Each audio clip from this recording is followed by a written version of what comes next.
오늘 말씀은 경배, 영과 혼의 전쟁의 세 번째 시간으로 요한복음 20장 17절 말씀입니다. 제가 여러분에게 봉독해 드립니다. 예수께서 이르시되 나를 붙들지 말라. 내가 아직 아버지께로 올라가지 아니하였노라. 너는 내 형제들에게 가서 이르되 내가 내 아버지 곧 너희 아버지 내 하나님 곧 너희 하나님께로 올라간다 하라 하시니. 오늘 이제 요한복음 20장 17절 말씀은 우리 주님께서 부활하시고 제일 처음 한 말입니다. 내 아버지 곧 너희 아버지 내 하나님 곧 너희 하나님. 여기에 아버지 하나님, 그러니까 우리가 반드시 아버지뿐만 아니라 하나님이심을 알아야 된다는 것을 말씀 속에서 주님께서 계시하고 있는 겁니다. 그래서 우리가 지난 시간에 이제 아버지에 관해서 우리가 말씀을 나누면서 그 아버지는 이름과 관계되는 그 5가지에 대해서 여러분을 좀 말씀을 드렸던 겁니다. 첫 번째는 이름은 그 사람의 실제이다. 그 두 번째, 이름은 권위와 연관되어 있다.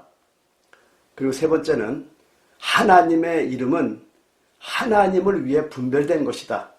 그리고 네 번째는 하나님의 이름은 하나님이 사람에게 주신 그분 자신에 대한 계시이다. 그리고 마지막 5번째는 하나님의 이름은 하나님의 영광과 관계된다라고 말씀했어요. 여러분, 한 가지 우리가 정말 알고 넘어가야 되는 건 뭐냐면 바로 이겁니다. 하나님께서는 우리 믿는 자들은 누구에게나 십자가의 다루심을 허락하셨다는 거 여러분 잊어서는 안 됩니다. 좀 쉬운 말로 하면은 우리 모두에게는 어떤 면에서는요, 죽음과 같은 고통을 우리가 통과해야 되는 거예요. 이게 왜 하나님께서 이런 어려움을 주시냐면은 바로 이 십자가의 다루심이 크면 클수록 하나님을 더 깊이 알게 되기 때문에 그런 비밀이 있습니다. 여러분, 하나님을 알게 되면은요, 정말 하나님의 이름을 거룩할 수밖에 없게 되는 겁니다. 근데 하나님의 이름을 거룩하게 하면 할수록 참 놀라운 게 뭐냐면 바로 계시가 온다라는 거예요. 이렇게 계시가 오게 되면 또 우리가 깨닫는 게 뭐냐면 하나님을 더 알게 된다라는 겁니다. 그러니까 이건 영적 순환이 돼가지고요, 십자가의 다름을 통해서 우리가 점점 그걸 통해서 하나님께 기도하고 간구하고 하나님을 찾다 보면은요, 놀랍게도 이 다루심은 크면 클수록 하나님을 알게 되고요, 하나님을 알게 되면 될수록 하나님의 이름을 거룩히 여기는 여러분의 모습을 볼 수 있다는 겁니다.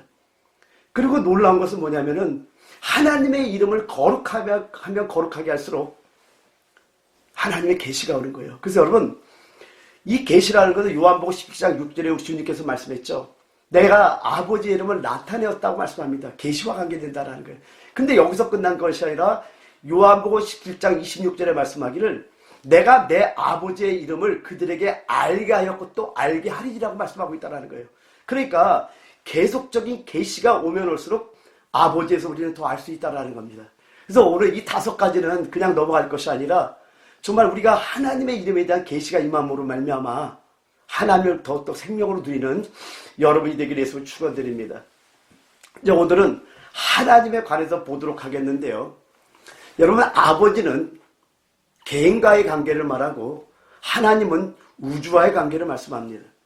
그러니까 우리가 아버지임을 깨달을 때 우리는 구원을 받게 되는 거예요. 그래서 예수를 나의 구원자로 영접하는 그 순간부터 하나님 아버지를 아버지라 부르는 것이 너무나 자연스러운 것은 우리가 하나님의 자녀됐기 때문에 그렇다라는 겁니다.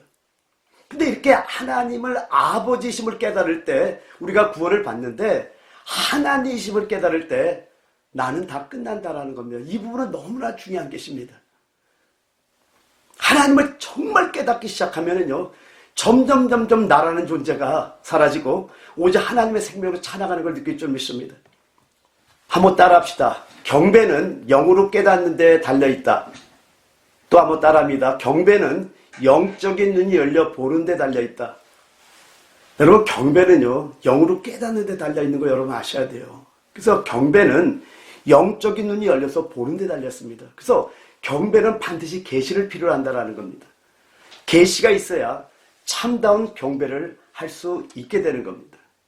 정말 아버지를 알면은요, 우리 마음은 기쁨으로 충만됩니다.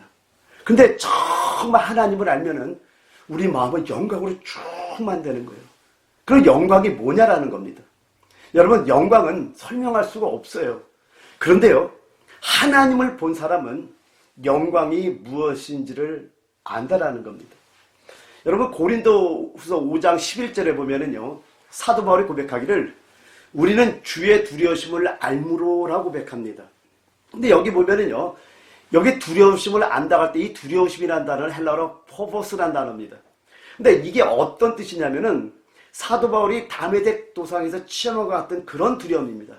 여러분, 예를 들면은 다메섹 도상 사도행전 9장을 보게 되면은 사도 바울이 예수의 이름을 부르는 자들을 결박하러 다메섹으로 가고 있을 때 다메섹 도상에서 그 하늘의 빛을 봅니다. 즉 하나님의 영광을 보게 된 거예요. 근데 거기서 어떤 일이 벌어지냐면요, 오직 어떤 그 주님과 바울과의 대화가 몇 마디가 나오질 않습니다. 사울아, 사울아, 네가 어찌하여 나를 핍박하느냐? 그때 사울이 질문한 게 뭡니까? 주여, 니시 오니까. 그때 주님이 말씀한 게 나는 내가 핍박하는 예수라. 세 문장밖에 안 나와요. 그냥 주님이 묻고 대답하는 걸로 끝나는 겁니다. 사울아, 사울아, 네가 어찌하여 나를 핍박하느냐? 주여, 니시 오니까 나는 네가 핍박하는 예수라. 근데 이렇게 사도 바울이 다메섹 도상에서 체험한 이것은요, 영적인 경이한 어떤 두려움이 있었던 겁니다. 이 사건을 통해 갖고 사도 바울의 인생 자체가 완전히 바뀌는 놀라운 역사가 있었다는 걸 우리가 아셔야 된다는 거예요. 그러니까 하나님의 영광을 보게 되면은요, 우리의 인생은 완전히 바뀌게 된다는 겁니다. 그 두려우심을 말하고요. 요게 안다라는 단어는 헬라어로 에이도라는 단어인데 피상적으로 아는 걸 넘어서 영적 비밀에 대한 체험적인 지식을 말씀하고 있다는 겁니다. 그래서 여러분, 영적 비밀에 대한 체험을 가지고요, 그 경외함을 가진 두려움으로 안다고 하는 겁니다. 우리도 이런 알미 있어야 돼요. 영적 비밀에 대한 체험이 있어야 돼요. 그 체험을 가지고 그 경외함을 가진 두려움으로 안다고 하는 것, 이것이 바로 에이도란다는 겁니다. 한마디로 말하면은요, 하나님을 보면은 그 앞에 엎드릴 수밖에 없게 되는 거예요. 경배하지 않을 수밖에 없게 되는 거예요. 그런 하나님을 만나는 여러분이 되게 돼서 축원드립니다. 그래서 여러분, 구약에 그 하나님의 영광을 본 예를 한번 들어드리려고 하는데요. 이사야서 6장에는요, 이사야의 일생의 대전환이 나오는 것이 바로 이사야서 6장입니다. 근데 이사야서 6장 1절부터 10절까지를 보게 되면은요, 이 이사야 선지자가 하나님께 쓰임받았던 것이 우연이 아니었음을 알 수 있는 장면이 나옵니다. 한번 성경을 한번 보도록 하죠. 먼저 이사야 6장 1절부터 7절까지 한번 볼게요. 우시야 왕이 죽던 해에 내가 본즉 주께서 높이 들린 보좌에 앉으셨는데 그의 옷자락은 성전에 가득하였고 스랍들이 모시고 섰는데 각기 6날개가 있어 그 둘로는 자기의 얼굴을 가리었고 그 둘로는 자기의 발을 가리었고 그 둘로는 날며 서로 불러 이르되 거룩하다 거룩하다 거룩하다 만군의 여호와여 그의 영광이 온 땅에 충만하도다 하더라. 이같이 화답하는 자의 소리로 말미암아 문지방의 터가 요동하며 성전의 연기가 충만한지라. 그때 내가 말하되 화로다 나여 망하게 되었도다. 나는 입술이 부정한 사람이요 나는 입술이 부정한 백성 중에 거주하면서 만군의 여호와이신 왕을 베었음이로다 하였더라. 그때 그 스랍 중에 하나가 부젓가락으로 제단에서 집은 바 핀 수출 손에 가지고 내게로 날아와서 그것을 내 입술에 대며 이르되 보라 이것이 내 입에 닿았으니 내 악이 제하여졌고 내 죄가 사하여졌느니라 하더라. 여기서 이사야 선지자는요, 영광 가운데 보좌에 앉아 계신 하나님을 봤다라는 거예요. 근데 성경에서 표현하기를 그 옷자락은 성전에 가득했다고 말씀합니다. 그러니까 지금 이사야에서 하나님의 모습을 봤지만은 그 옷자락이 성전에 가득했듯이 보좌에 앉으신 하나님이신 인자를 본 겁니다. 그럼 여기서 우리가 알 수 있는 게 뭐예요? 바로 예수는 하나님이시라는 거예요. 그러니까 그 성전의 옷자락이 성전에 가득했다라는 것은 바로 보좌에 앉으신 그 하나님은 바로 인자이신 예수였다라는 거예요. 그러니까 여러분, 여기서 한 가지 우리가 분명히 잡아야 되는 것은 예수는 하나님이시라는 것을 여러분 잊지 말게 해서 축원드립니다. 그러니까 하나님께서는요, 이사야를 보내시기 전에 그분의 영광을 보여주셨던 겁니다. 그때 이사야 선지자가 외친 게 뭡니까? 이사야 6장 5절에 말씀하기를 그때 내가 말하되 화로다 나여 망하게 되었도다. 나는 입술이 부정한 사람이요 나는 입술이 부정한 백성 중에 거주하면서 만군의 여호와이신 왕을 배웠음이로다 하였더라. 자, 이렇게 이사야가 외치니까 6절 7절에 그때 스랍 중에 하나가 부젓가락으로 제단에 짚은 바 핀 숯을 손에 가지고 내게 날아와서 그것을 내 입술에 대며 이르되 보라 이것이 내 입에 닿았으니 내 악이 제하여졌고 내 죄가 사하여졌느니라 하더라. 스랍 천사가 와서 불이 피어있는 수치로 그의 입술을 정결게 했던 겁니다. 그럼 여기서 놀라운 순서를 우리가 볼 수 있다는 겁니다. 놀라운 순서가 뭡니까? 첫 번째는요, 이사야가 부정했다라는 겁니다. 근데 하나님의 영광을 보기 전까지는요, 부정한 걸 깨닫지 못하고 있다는 걸 우리가 알아야 된다는 거예요. 그런데 이렇게 하나님의 빛이 와서 그 이사야를 비춰주니까 자신이 부정하다는 것을 알게 됐다라는 겁니다. 그럼 여기서 우리가 조금 오해하지 말아야 될 것은 뭐냐면요, 지금 부정하다는 것을 깨달았다고 해서 그의 이전의 사역이 낮은 사역을 말하는 것이 아니라는 겁니다. 그러니까 지금 이사야서 6장을 통해서 하나님의 영광의 어떤 빛을 보면서 자신이 부정한 걸 깨달았다고 해서 이사야의 어떤 사역이 그 6장 이전에는 그런 부정한 사역을 했는가 이걸 말씀하는 게 아니라고 우리가 알아야 된다는 겁니다. 제가 두 가지만 한번 말씀을 한번 보도록 할게요. 먼저는 이사야서 1장 1절이 뭐라고 시작되냐면요, 유다왕 우시야와 요담과 아하스와 히스기야 시대 아모스의 아들 이사야가 유다와 예루살렘에 가나야 본 계시라. 그러니까 지금 이사야서가 시작되는 게 뭐냐면은 자기가 본 계시로 말미암아 이 말씀이 시작되는 놀라운 말씀이라는 걸 우리가 알아야 된다는 겁니다. 또 한 군데를 보면은요, 이사야서 2장 2절부터 4절은 어떤 내용이냐면은 천년왕국에서 이스라엘이 제사장이 되는 것에서 말씀하는데 한번 보도록 하죠. 이사야서 2장 2절에 4절입니다. 만일에 여호와의 전에 산이 모든 삽꼭대기에 굳게 설 것이요 모든 작은 산 위에 뛰어나리니 만방이 그리로 모여들 것이라. 많은 백성이 가며 이르기를 오라 우리가 여호와의 산에 오르며 야곱의 하나님의 전에 이르자. 그가 그의 길을 우리에게 가르치실 것이라. 우리가 그 길로 행하리라 하리니 이는 율법이 시온에서부터 나올 것이요 여호와의 말씀이 예루살렘부터 나올 것임이니라.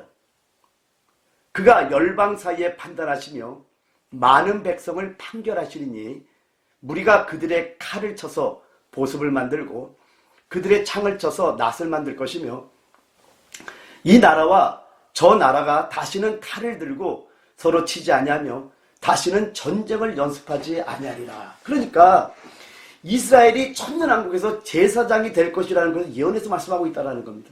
그러니까 다시 한번 말씀드리면요, 지금 이사야서 6장에는 놀라운 순서를 우리가 볼 수 있는데 먼저는 부정함을 발견했다는 거예요. 근데 부정함을 발견했다고 해서 이사야 선지자가 이사야서 6장 이전에 어떤 사역이 낮은 사역이라든가 어떤 부정한 사역에서 말하는 게 아니잖아요.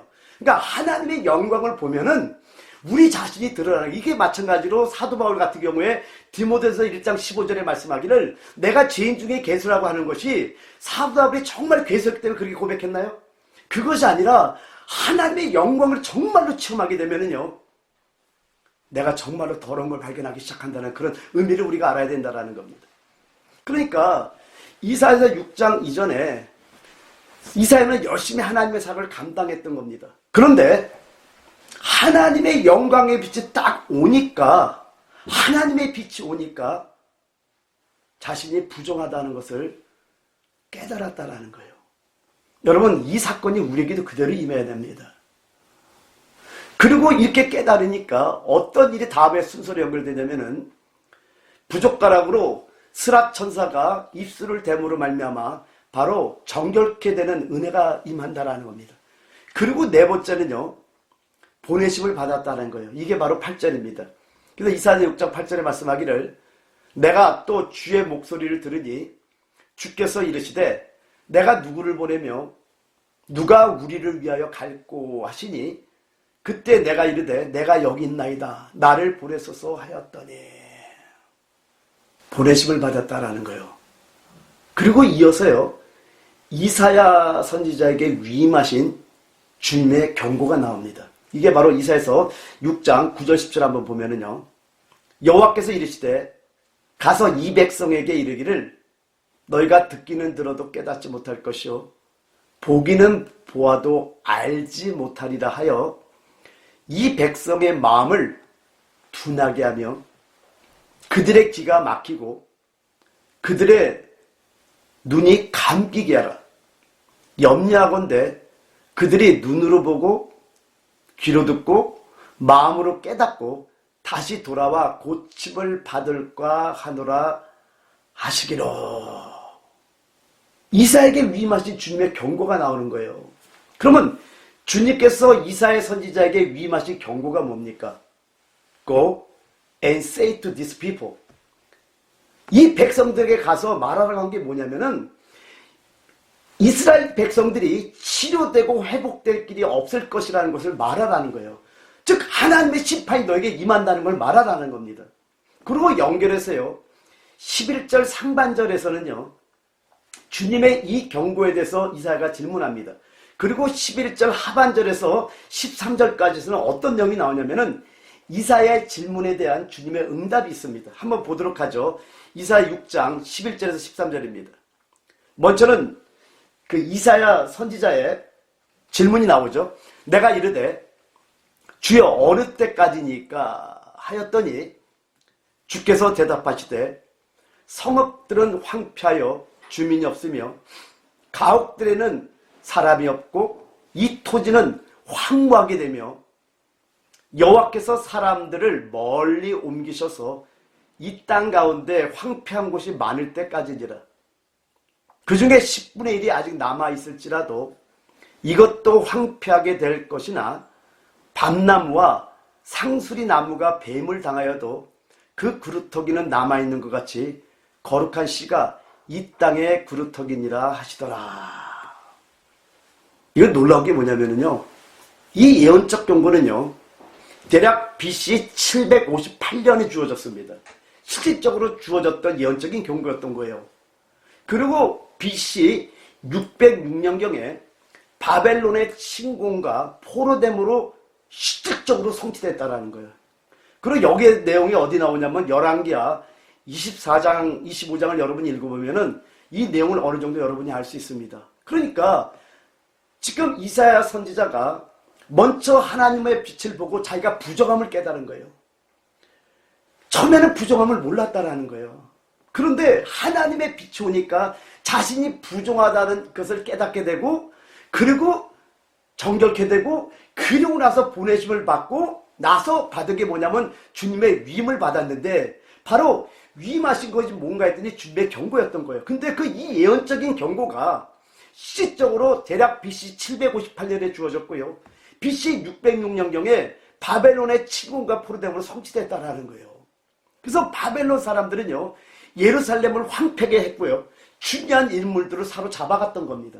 이것이 예언이 그대로 이루어지는 역사가 있었다라는 겁니다. 이게 바로 하나님의 영광을 본 이사야 선지자가 행했던 일들입니다. 이 예언적인 경고는 그대로 이루어졌다라는 겁니다. 여러분 하나님의 영광을 본 자의 첫 번째 모습이 뭡니까? 즉 하나님의 빛을 본 자의 첫 번째 모습이 뭡니까? 부정함을 깨달은 거예요. 우리가 우리 자신의 부정함을 깨달아야지 정결케 되는 은혜가 있는 겁니다.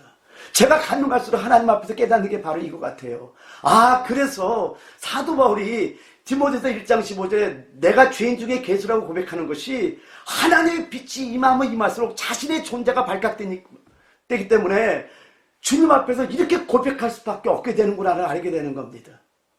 여러분 우리 모두는 이 부정함을 발견해야 될 줄 압니다. 왜요? 그래야지 정결케 되거든요. 정결케 된 자들의 특징이 뭔지 아세요? 하나님께 보내심을 받는다라는 겁니다. 그 이사야 선지자가 보내심을 받으며 위임받은 게 뭡니까? 경고의 메시지였다라는 거예요. 여러분 또한 주의 종이 이렇게 하나님께 위임받은 대로 행할 수 있도록 기도해 주셔야 됩니다. 저는 여러분의 기도가 정말 필요합니다. 우리 워이턴 베다니 교회는요, 온전히 하나님의 뜻을 이루는 교회가 되길 바랍니다. 할렐루야. 자, 그러면요, 여기까지 이제 구약의 하나님의 영광의 빛을 보고 자식이 부정하다는 걸 알고 정결케 되고 보내심을 받은 이사야 선지자의 말씀 왔는데, 여러분 한 가지 제가 여러분에게 한번 질문 한번 하고 또 말씀을 나누도록 해볼게요. 이 이사야에게 하신 경고가 신약에 인용이 됐는데 여러분은 어딜까요? 이 경고는요, 먼저 요한복음 12장에서 유대인의 불신과 눈먼물 다루면서 요한에 의해서 인용됐습니다. 요한복음 12장 37절에서 41절을 보게 되면요, 이렇게 많은 표적을 그들 앞에서 행하셨으나 그를 믿지 아니하니 이는 선지자 이사야의 말씀을 이르려 하심이라. 이르되 주여 우리에게 들은 바를 누가 믿었으며 주의 팔이 누구에게 나타나나이까 하였더라. 요 이사야서의 예언은 어디 있는 거냐면요, 이사야서 53장 1절에 있는 말씀입니다. 자, 이렇게 이는 선지자 이사야의 말씀을 이르려 하심이라. 이르되 주여 우리에게서 들은 바를 누가 믿었으며 주의 팔이 누구에게 나타나나이까 하였더라. 그들이 능히 믿지 못한 것은 이 때문이 곧 이사야가 다시 일렀을 때 하면서 여기에 이제 인용하죠. 그들의 눈을 멀게 하시고 그들의 마음을 완고하게 하셨으니 이는 그들로 하여금 눈으로 보고 마음으로 깨닫고 돌이켜 내게 고침을 받지 못하게 하려 함이라 하였음이더라. 이사야가 이렇게 말한 것은 주의 영광을 보고 주를 가리켜 말한 것이라. 여러분 놀랍잖아요. 여기서도 여호와를 그리스도와 동일시하는 걸 볼 수 있다는 걸. 그러니까 여러분 여기서 또 한 가지 우리가 강조하지만은 예수는 하나님이라는 걸 여러분 잊어서는 안 됩니다. 할렐루야. 이렇게 요한복음 12장에서 유대인의 불신과 눈먼물 다루면서 요한에서 인용됐고요. 또 이 경고는요, 마태복음 13장에서 주 예수님에 의해서 인용됩니다. 이것은 주님이 이 땅에 계셨을 때 거역적이고 완고한 유대인들에게 상기시켜주기 위해서 주님께서 인용하셨던 겁니다. 마태복음 13장 10절부터 17절까지를 보겠는데요. 제자들이 예수께 나와 이르되 어찌하여 그들에게 비유로 말씀하시나이까? 대답하여 이르시되 천국의 비밀을 아는 것이 너희에게는 허락되었으나 그들에게는 아니 되었나니 무릇 있는 자는 받아 넉넉하게 되되 없는 자는 그 있는 것도 빼앗기리라. 그러므로 내가 그들에게 비유로 말하는 것은 그들이 보아도 보지 못하며 들어도 듣지 못하며 깨닫지 못함이니라. 이사야의 예언이 그들에게 이루어졌으니 일렀을 때 너희가 듣기는 들어도 깨닫지 못할 것이요 보기는 보아도 알지 못하리라. 이 백성들의 마음이 완악하여져서 그 귀는 듣게 둔하고 눈은 감았으니 이는 눈으로 보고 귀로 듣고 마음으로 깨달아 돌이켜 내게 고침을 받을까 두려움이라 하였느니라. 여기 완악하여져서란 저 단어는요, 헬라어 파키노라는 단어입니다. 문자적으로 이 해석을 보면은요, thicken, 두껍게 하다, 무감각하게 하다, 그리고 살이 찌고 둔해진 상태, 혹은 물 따위가 이렇게 스며들지 않게 하다, 뭐 이런 뜻입니다. 그러니까 우리가 간단히 받아 알 수 있는 게 뭐냐면 마음이 강팍한 상태를 나타내는 걸 우리가 알 수 있다는 겁니다. 그래서 여기서 우리가 이렇게 마음이 무감각해져가지고 말씀에 감동이 없다면은요, 이건 철저히 얘기해야 되는 거예요. 하나님의 말씀을 들을 때요, 우리는 감동할 줄 알아야 돼요. 우리는 뜨겁게 반응할 줄 알아야 돼요. 그런데 지금 주님께서 말씀하는 게 뭐냐면은 요 완악해진다는 말씀에서 한번 그래서 다시 한번 앞에 읽어봐요. 같이 마태복음 13장 15절 시작. 이 백성들의 마음이 완악해져서 그 귀는 듣기에 둔하고 눈은 감았으니 이는 눈으로 보고 귀로 듣고 마음으로 깨달아 돌이켜 내게 고침을 받을까 두려움이라 하였느니라. 그러니까 이렇게 마음이 무각한 자들, 강팍한 자들에게는 아예 가려서 보지 못하게 하겠다는 주님의 말씀이 있는 거예요. 그렇기 때문에 우리가 오늘 이렇게 말씀을 주일날 듣지만, 인터넷으로 드리지만은, 말씀에 만약에 내가 감동이 없다면은 이거 철저히 하나님 앞에 회개해야 돼요. 제가 회개하는 것 중에 하나, 정말 주니까 감동한 것 중에 하나가 뭔지 아십니까? 눈물이 메마르지 않게 해달라고 항상 기도하고 있어요. 여러분, 눈물이 메마르는 것처럼 고통스러운 건 없는 거예요. 주님의 말씀이 오는데 어떻게 눈물이 메마를 수가 있어요? 참 신기한 게 뭔지 아세요? 아까 십자가의 다루심을 말씀했는데, 우리에게 십자가의 다루심이 있으면 있을수록 놀라운 건 뭐냐면 하나님에 대한 계시가 열리고 하나님의 이름에 대한 귀함을 알게 됩니다. 계시가 임하면 임할수록 하나님을 알게 되는데, 정말 놀라운 것이 뭐냐, 계시가 임하니까 그 예수 이름 한마디를 불러도 눈물이 나오더라는 거예요. 예수야 라고 고백할 때 그 십자가의 고난을 통과하시고 주님의 사랑, 그 많은 것들이 열리면서 하나님께 영광 돌릴 수밖에 없게 된다는 걸 체험하고 있다는 겁니다. 근데 사랑하는 성도 여러분, 여러분은 말씀에 대해서 어느 정도 감동이 있습니까? 비록 전하는 목자가 좀 뜨겁게 전하지 못하면 용서해 주시기 바랍니다. 그러나 어쨌든 말씀을, 진리를 전하려고 몸부리시는 건 사실이에요. 근데 그런다 할지라도 제가 정말 어릴 때 생각이 납니다. 교회를 갈 때 2시간 전에 항상 준비를 했던 것 같아요. 그래서 2시간 전에 1시간을 먼저 성경을 항상 읽습니다. 1시간 동안 성경을 읽고 그 성경에서 은혜 받은 말씀을 가지고 1시간 동안은 주님께 부르짖고 기도합니다. 그리고 교회를 가면은요, 아직까지 그 느낌이 있거든요, 저한테요. 성전문을 열고 들어갈 때부터 벌써 감동이 오기 시작하는 거예요. 그러니까 목사님이 말씀을 뜨겁게 전하던, 말씀을 좀 냉랭하게 전하던, 그거와 상관없이 그냥 말씀이 선포되는 그 순간에 바로 은혜가 되는 것은 뭐냐면은 이미 말씀의 은혜를 받으려는 준비가 됐기 때문에 그렇다는 겁니다. 오늘 이 완악해진다는 이 바뀌노라 이 단어를 통해서 우리 주님이 우리에게 정말 지향하는 게 뭐예요? 마음이 강박해서는 안 된다는 거예요. 마음이 무감각해져서는 안 된다는 거예요. 우리가 다른 걸로 살이 찌고 둔해져서 안 된다는 거예요. 사실은 이 완악해진다는 뜻의 한 가지 뜻은 뭐냐면은요, 다른 것이 채워져 있는 상태, 살이 찌고 둔해진 상태라는 게 뭐냐면 다른 것이 이미 채워져 있기 때문에 예수가 들어올 수 없는 그런 상태를 말씀하고 있다는 거예요. 그래서 마태복음 5장에 보면, 산상수훈에 보면은요, 주님이 법을 선포할 때 제일 처음으로 하는 말이 뭡니까? 심령이 가난한 자는 복이 있나니 천국이 저희 것이라고 말씀해서 영을 비워야 된다는 겁니다. 아멘. 그래서 우리가 정말 주님으로 채워지길 원해서 주님 외의 것들을 우리가 비워내야 되고요. 그럴 때 하나님 앞에 하나님 말씀으로만 내가 생명을 누리겠다, 하나님 말씀으로 내가 감동을 받겠다, 하나님 말씀으로 내가 진리를 좀 체험하게 되겠다, 이런 결단하는 마음이 있을 때 놀랍게도 말씀에 감동이 오기 시작하는 놀라운 역사가 있을 줄 믿습니다.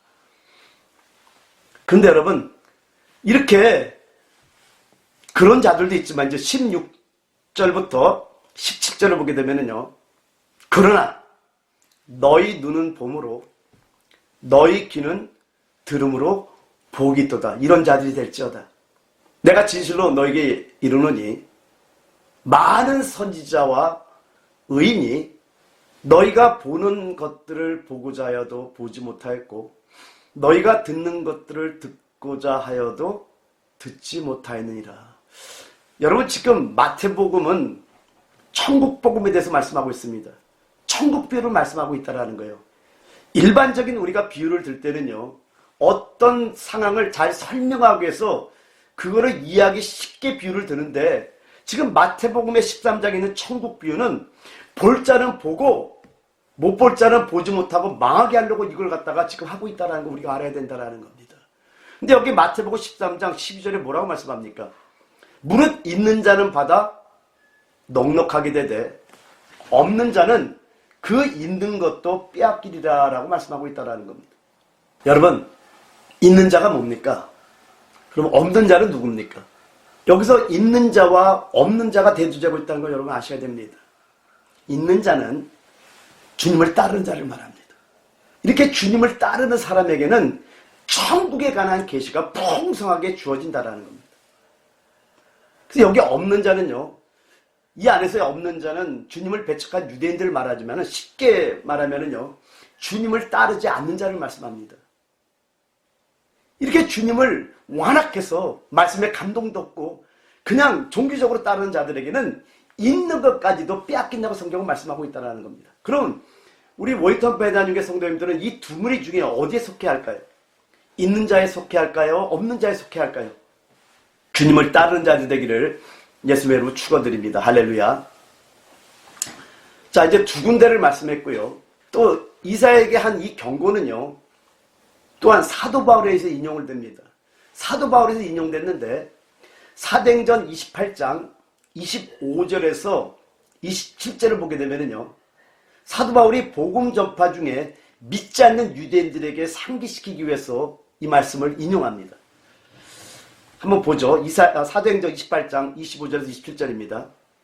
서로 맞지 아니하여 흩어질 때 바울이 한 말로 이르되 성령이 선지자 이사야를 통하여 너희 조상들에게 말씀하신 것이 옳도다. 일렀을 이 백성에게 가서 말하기를 너희가 듣기는 들어도 도무지 깨닫지 못하며 보기는 보아도 도무지 알지 못하는도다. 이 백성들의 마음이 우둔하여져서 그 귀로는 둔하게 듣고 그 눈은 감았으니 이는 눈으로 보고 귀로 듣고 마음으로 깨달아 돌아오면 내가 고쳐줄까 함이라 하였으니. 여기서 인용됩니다. 사도 바울이 복음 전파 중에 믿지 않는 유대인들에게 상기시키기 위해서 이사야의 이 경고를 인용하고 있다는 겁니다. 근데 여러분 놀라운 게 뭐냐면요, 이렇게 마태복음 13장에 그 주님의 이 인용한 말씀과 또 사도 바울의 이 경고가 AD 70년에 타이터스와 그 군대에 실제로 성취됐다라는 거예요. 실제로 성취됐던 겁니다. 더 나아가서요, AD 70년 이후에 이 경고는 전 세계에 걸쳐서 성취되어 왔다라는 겁니다. 이제 결론을 한번 내려보도록 할게요. 여러분, 이사야 선지자는요, 하나님의 영광, 즉 하나님의 빛을 본 후에 사역의 대전환을 맞이했습니다. 이사야 선지자가 전한 것들은요, 바로 주님이 위임하신 것이었다라는 겁니다. 그건 예언적인 경고였던 거예요. 심판하신다는 말씀이었던 겁니다. 여러분, 하나님의 영광을 본 자는 자기가 다 끝나는 거예요. 정말 끝나야 돼요. 왠지 아세요? 자기가 끝나야 온전히 주님의 뜻을 전할 수 있기 때문이라는 거예요. 여러분, 사람과의 관계, 상황, 여러 가지를 되쳐다보면은요, 하나님의 뜻을 그대로 전달하지 못하는 걸 제가 발견합니다. 사람의 눈치를 볼 수밖에 없게 되는 거예요. 근데 정말 내가 끝나면은, 내가 없다면은 주님의 위험한 거 그대로 전해드리는 게 주의 주는 거 아닙니까?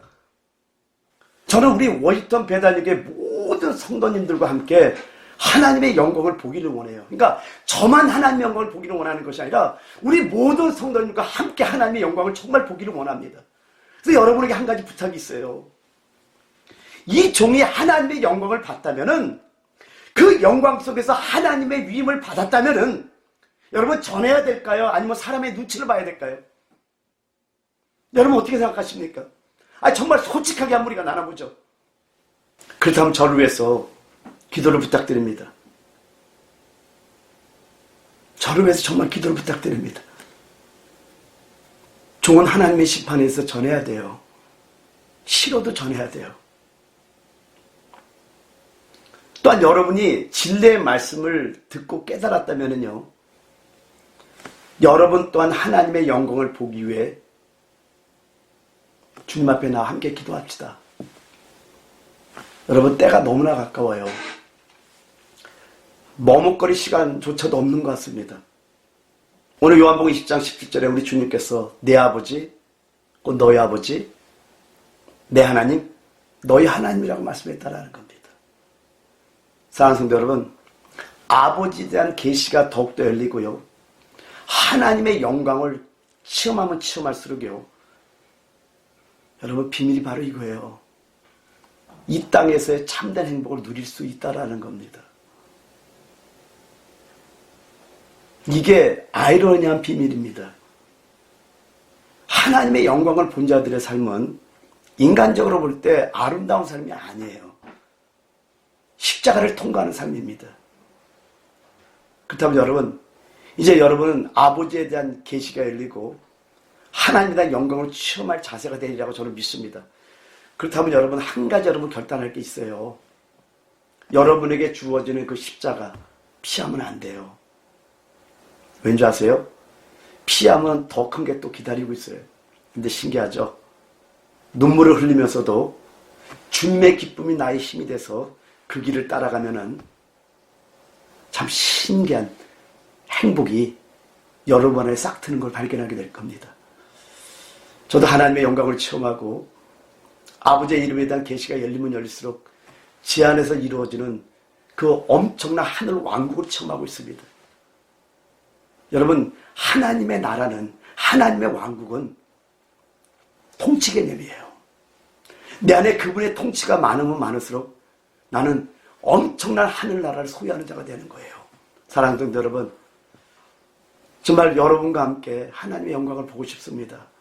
그리고 이사야 선지자가 하나님의 영광을 보고 하나님이 위임하신 그 심판의 경고를 그들에게 그대로 전했듯이, 그리고 그것이 그대로 이루어졌듯이, 이제는 우리가 깨어있는 모이턴 베다니 교회로서 하나님의 위임하신 하나님의 말씀들을 전 세계로 전하는 자들이 되어야 됩니다. 그러기 위해서 여러분에게 주어지는 그 십자가 통과하고 나갑시다. 그래서 하나님의 영광을 위해서 살아가며 하나님과 교통하는 여러분들에게 저는 축원드립니다. 잠깐 기도하겠습니다. 하나님 아버지 감사합니다. 하나님 아버지 고맙습니다. 이사야서 6장을 통해서 이사야 선지자가 그런 엄청난 사역을 하고 있었기에 자신은 일을 잘한다고 생각할지 모르겠지만은 하나님의 영광을 빛을 보는 그 순간에 화로다 나는 망하게 되었도다. 나는 입술이 부정한 자 중에 태어났다며 자기의 부정함을 깨닫고 하나님으로부터 그 부정함을 정결케 된 밤을 받고, 그리고 하나님께 보내심을 받고 하나님이 위임하신 모든 사역을 감당하는 모습을 보게 됩니다. 하나님은 우리 워인턴 베다니게 또한 하나님의 위임을 받을 수 있는 자격을 갖춘 자들 되기 위해 하나님 우리 자신의 부정함을 깨닫는 이 시간 되기를 원합니다. 아버지 하나님, 하나님 앞에 함부로 나갈 수 없는 존재임을 깨닫고 낮아짐으로 하나님 앞에 기도하며, 하나님, 우리는 하나님께 쓰임받을 수 없는 존재들인데 예수의 보혈로 우리를 씻어주시고 우리에게 하나님의 크신 사역을 위임해 주심을 감사합니다 고백하면서 계속해서 주의 그리스도의 보혈로 씻음받으며 하나님의 크신 일을 감당할 우리 교회 되게 도와주시고, 마지막 때 하나님의 나라를 위해서 쓰임받는 우리 워인턴 베다니 교회에 축복 내려주시옵소서. 하나님, 우리 완악한 자들 되지 않겠습니다. 마음이 무감각한 자들 되지 않겠습니다. 예수의 많은 것들을 치우는 자들 되지 않겠습니다. 그래서 온전히 주님의 말씀으로 치어서 주님의 생명으로 따라가는 우리들 되게 도와주시고 하나님의 영광을 위해 준비된 우리 워인턴 베다니의 성도님들에게 역사하여 주시옵소서. 감사드리며 예수님의 이름으로 기도드립니다. 아멘.